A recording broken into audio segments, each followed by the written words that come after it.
we're going to get your phone calls in. Want to know where Michigan fans are at today. And want to know about the next step.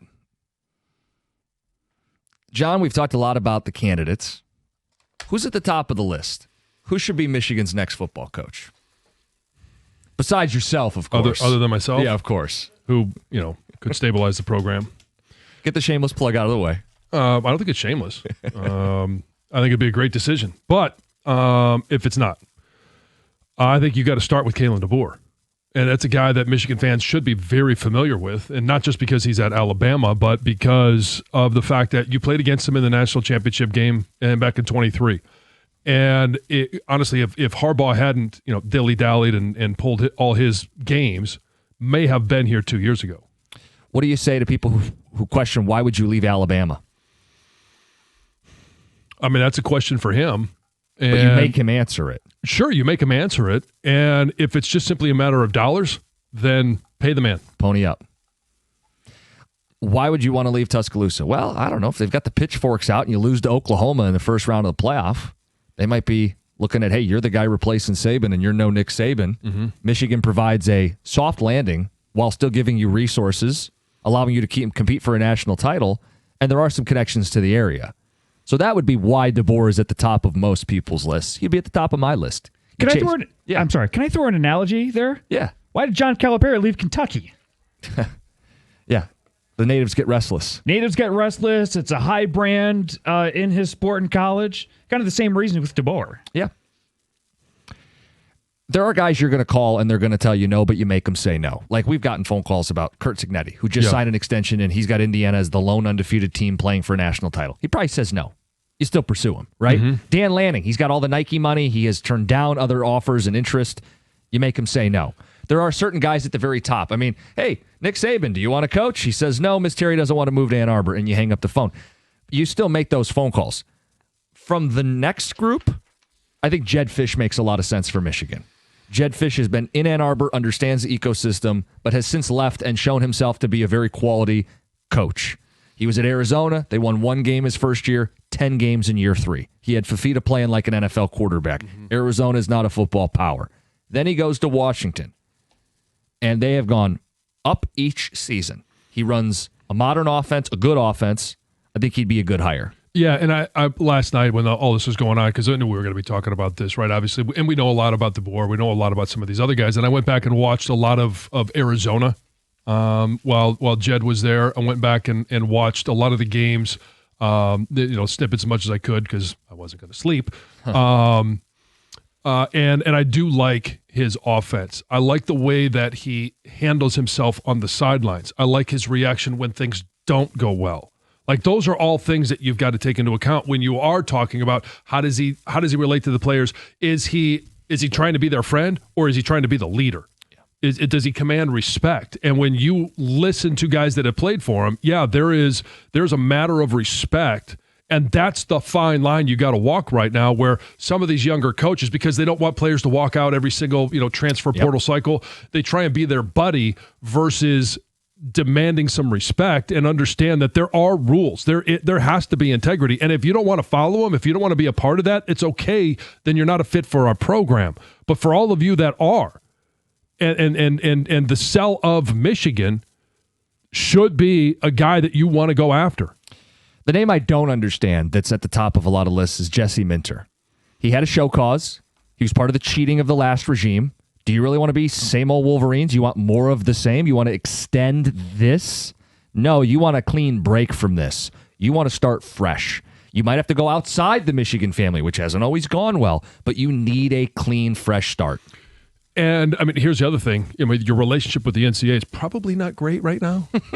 You don't say? And so if Jesse Minter's the one that you want to go, and I know there's been some debate online as to when the show cause ends. Because it was April. That it was put in place, and it's a year from then, so it's not until April. So if you do want to hire him, you're going to have to stand in front of the board and convince them as to why you want to hire him. Yeah, I saw some people saying, and I don't know, that the show cause was for the year and ends at the end of December.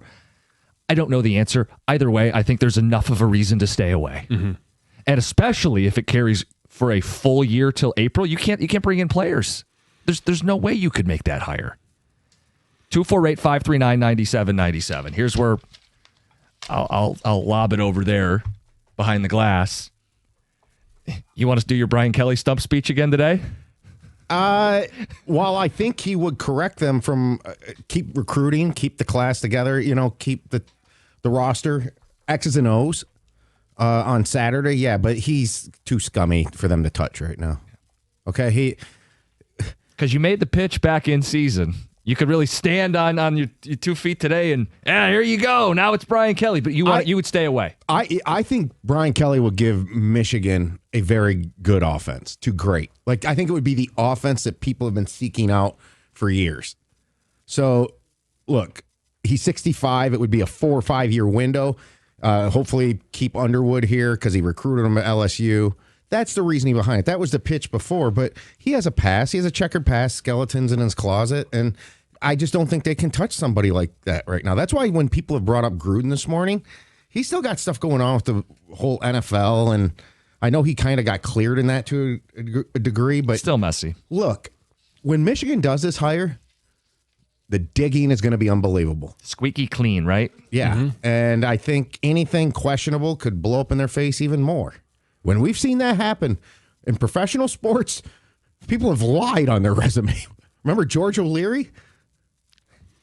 He claimed to do stuff and ended up getting the one guy in Toronto claimed to be in Vietnam and he wasn't. No, you're going to have to find somebody that is going to stabilize the program and somebody that's going to also unify the fan base. Let's get some phone calls on the whole situation and on the next move for Michigan. Let's get to Hoss in Jackson. Hoss, you're on 97.1.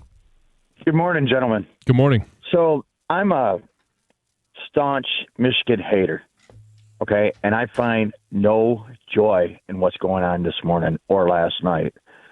I made a post on my social media that, I can't even pop a joke at this because, A, you got Moore's family. B, you got the lady he assaulted last night.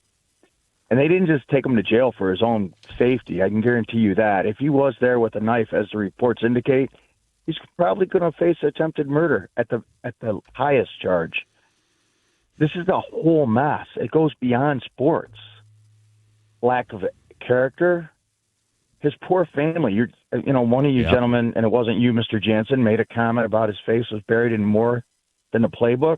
Well, it wasn't me, but yes. I know it wasn't you. Yeah. But I couldn't remember the other gentleman's name. But it's a tasteless comment when you realize he's got a family out there that may be subject to hearing this stuff. Yeah, but he should be mocked. He should be mocked. He's not above you're not criticism. Just mocking him, sir.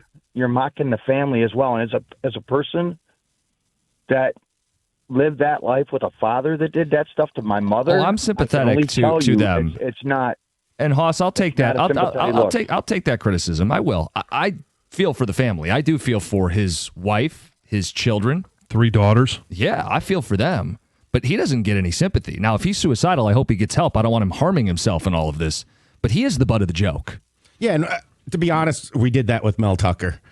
And we're going to be fair. We get accused of a lot of things here, but we're going to try to be fair. Yeah. We're going to do that. Did anybody ever have sympathy for Mel Tucker's wife? Right. Well, they did. Well, yeah, I think we did. Yes. But that doesn't mean Mel Tucker. You can't. Yeah, exactly. I mean, he had his own slogan that fit. Yeah. All right. Let's get to Matt in Lake Orion. Matt, you're on 97.1. Hey guys, long-time listener, first-time caller. How you doing, Matt? What's up? I'm good, John. And I want to say, first of all, I'm a diehard Chippewa fan. Fire up. Went up to Central Michigan and lived in Thorpe Hall 4 years. So I want to say that, John, I love you to death, but you can't tell me you didn't hear the smoke in September and October. I got guys in Florida that knew about this thing in September. Right, and what I said was anytime I went and raised those questions or wanted to clarify some of those things, I was told that, they did investigate but they didn't find anything. Yeah, but my accountant, and I'm not going to say who he is, he knows the girl and knows her well, and I don't think she was hiding this fact. She wasn't telling the world, but she wasn't hiding the fact either. And well, I feel terrible for her, and I feel terrible for the family, his family also. But this guy knew what he was doing, and he was playing the field or whatever he was doing for a while. It wasn't just one or two episodes. Well, that's why I've had a bunch of questions. Like, how long has this been going on? Why was it going on underneath everybody's nose? Why now does it come to light? These are fair questions. 248-539-9797. Got some texts coming in about coaching options for Michigan and more of the fallout and people's feelings about what happened with Sharon. It's 97.1.